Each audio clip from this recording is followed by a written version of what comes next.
Hello, hello. Chapter 5, Beast from Water. Um, this first paragraph is interesting. Basically, Ralph is getting tired of this life that he's living. It sounds very emo, but just he found himself understanding the wearisome of this life, the how tired this life makes him, having to make all of these decisions, having to figure everything out on your own. He's tired of it. He wishes he was back in this, before time, in this innocent childhood time. And that is the thing about adulthood, about responsibility, is you got to figure out everything on your own. Whereas when you're a kid, kind of everything is decided for you. And you guys are experiencing this like middle place where like you're in charge of a lot of yourself, but you're still not necessarily responsible for like your survival, right? Right. So then we see at the end of chapter 4, he's like, that's it. We got to call a meeting. And this is not going to be a fun meeting. Ralph's like, we need an assembly, not for fun, not for laughing, not for being dumb and telling jokes. Like, we have got to get our stuff together here. And he basically just starts listing these things that haven't been taken care of. He says, we have all of these meetings. We agreed we were going to have like fresh water in little coconut shells, like ready to go. Now there's no water. We talked about how we were going to build shelters, and like we were excited about the first one, but then when it turned out to be work, then nobody else wanted to do work. We talked about how we were going to use the bathroom in like one specific place, and now people are just kind of going everywhere. And then, of course, the big thing is this fire. They agreed to keep the fire going. And, in chapter 4, we saw that they did see a ship. They saw a ship on the horizon. But unfortunately, that ship didn't see them because the fire had gone out.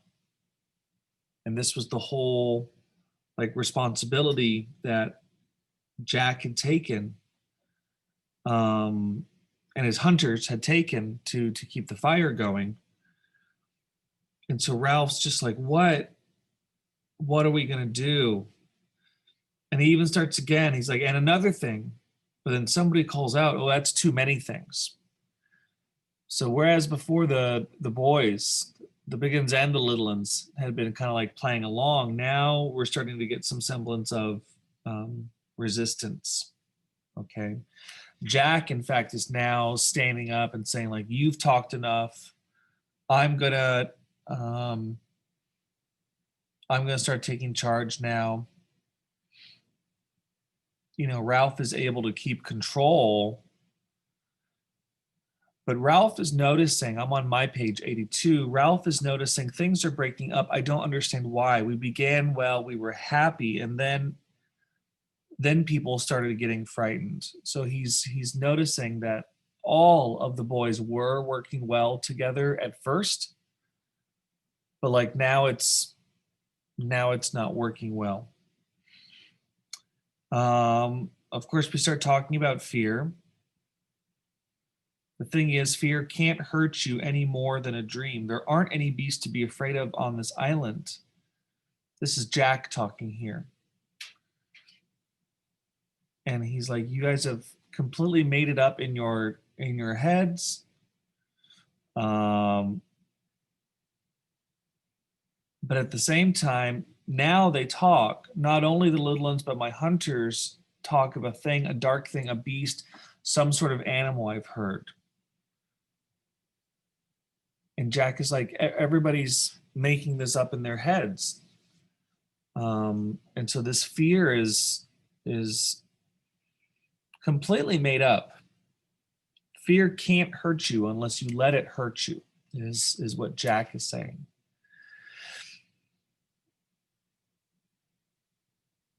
They want to bring out another little one to talk about, this beast that they're seeing. Of course, the little ones are like, no, I've heard it. I've seen it.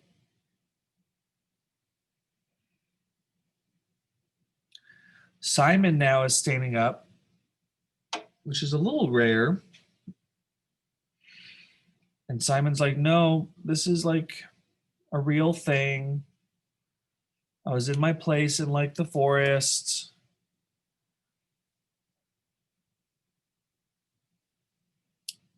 They find another little one to come forward.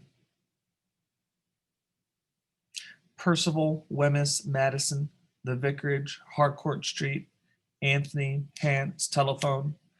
It's this little kid who's basically like,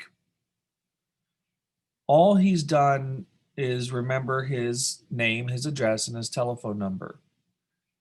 And a lot of parents do that to little kids, but this kid is so kind of like traumatized that this is all he can like repeat. Of course, this chapter is called Beast from Water. And this little kid says the beast comes from the sea. Everybody's kind of like laughing about that, of course.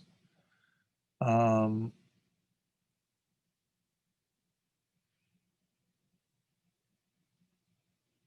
then Ralph brings up a good point. He's like, okay, Jack says that, fear is just only in our heads. Jack says that there aren't any big island or big animals on this island, but he doesn't know everything about what's on this island.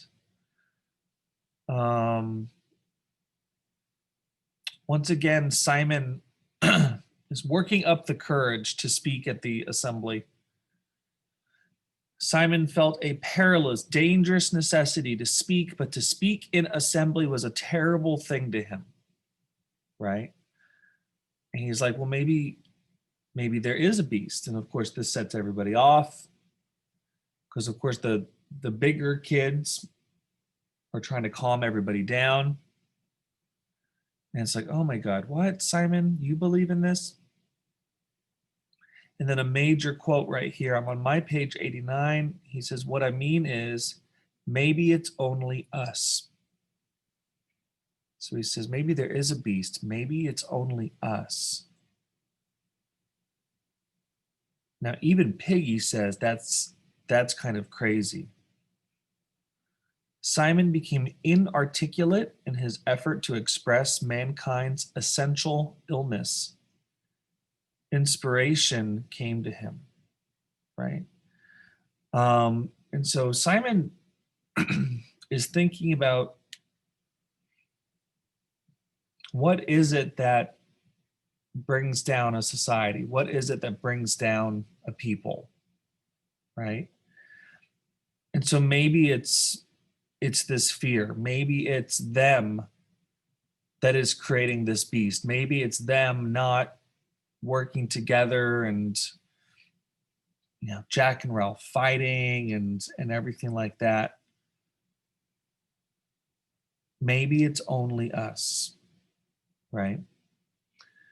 The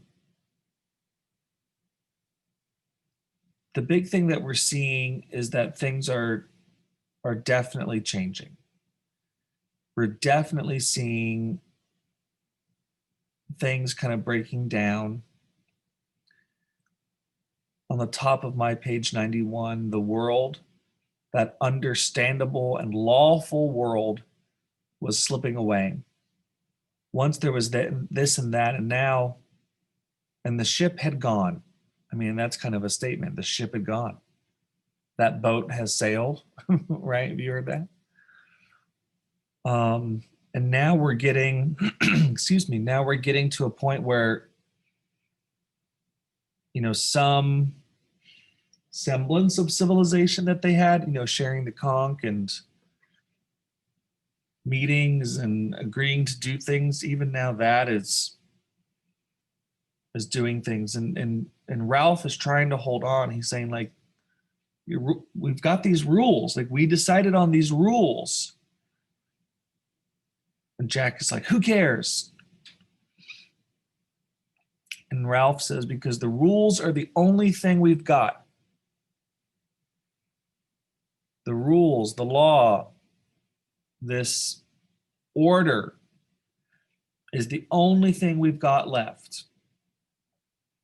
And Jack comes back and says, bollocks to the rules. We're strong. We hunt. If there's a beast, we'll hunt it down, et cetera, et cetera. So we've got brain versus brawn here. We've got logic versus, I don't know, strength, perceived strength.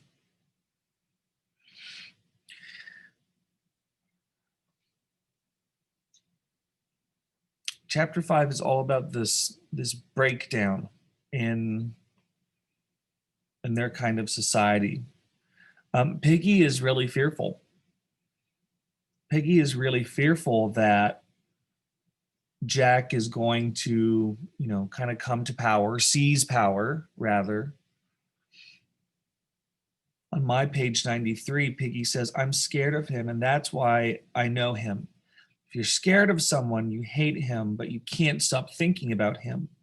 You kid yourself he's all right, really, and then when you see him again, it's like asthma and you can't breathe. I tell you what, he hates you too, Ralph. And so Piggy, as somebody who's been bullied for like ever and ever, he's like, oh, no. Like, I understand bullies. Like, I know how they think. I know what it is they do and do not care about. And of course, when a bully comes to power, the most vulnerable people are picked on, targeted first. And Piggy gets that,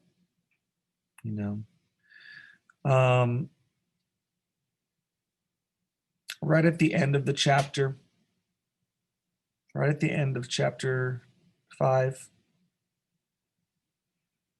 Ralph cries out, if only they could get a message to us.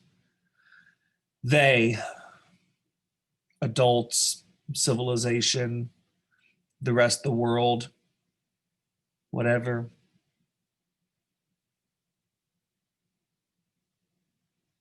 And then this very, very last chapter, or very, very last paragraph, a thin wail out of the darkness chilled them and set them grabbing for each other. Then the wail rose, remote and unearthly, and turned to an inarticulate gibbering.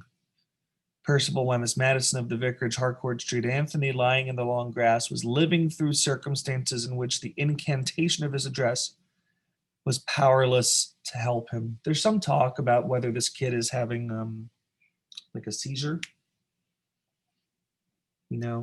or he's just having a fit, kind of breaking down, kind of whatever. I think that's the main, as I've, sat here and talked to myself, I think that's the main point of chapter 5, is that it's breaking down whatever semblance of order and civilization and agreeableness that they had is now no longer working. We have boys that are openly defying the rules. Fear is starting to take over. And of course, what happens when fear takes over? And that's what we've got. Not a very optimistic or happy chapter, but it certainly tells of things to come. Hope you enjoyed. Like and subscribe.